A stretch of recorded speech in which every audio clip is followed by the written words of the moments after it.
Делегација од општина Кочани, ученици вработени во училиштето, вчера положија свежо цвеќе пред спомен бистата на словенските просветители и го одбележаа патрониот празник на основното училиште Свети Кирил и Методи. Директорот на училиштето Даниел Кралев со гордост истакна дека учениците и вработените континуирано постигнуваат успеси како на надпревари, така и во проектни активности.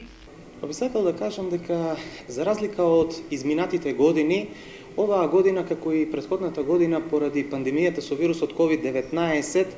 прославувањето на патронатот на основното училиште Свети Кирил и Методи од Кочани ќе се одржи со една скромна манифестација приредена од страна на нашите ученици и нашите наставници. Ќе се потрудиме тоа да го направиме на најскромен начин, запазувајќи ги сите правила, протоколи кои што се дадени од страна на Министерство за образование и наука и Министерство за здравство, со цел да ги заштитиме како нашите дечиња, така нашите вработени, па и сите останати присутни кои што се дојдени да присуствуваат на оваа манифестација. Се надеваме дека оваа пандемија што побрзо ќе заврши и дека веќе од следната година ќе можеме да се вратиме на нормално прославување на патрониот празник, онака како што доликува на нашето училиште,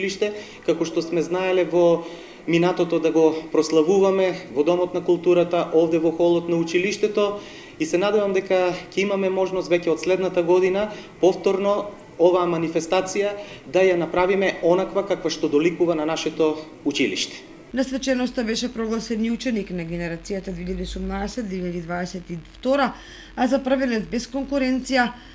беше прогласен Давид Лазаров. Исто така беа пофалени и ученици кои постигнале високи резултати во наставните и воннаставните активности, со што добија пофалница и сертификат, а тоа се ученичките Меланија Митева и Александра Чолева. Во холот на училиштето Свети Кирил и Методи, учениците и вработените организираа мала прослава на која ученици читаа рецитал за сословенските просветители Свети Кирил и Методи, а хорот при училиштето исполни неколку композиции.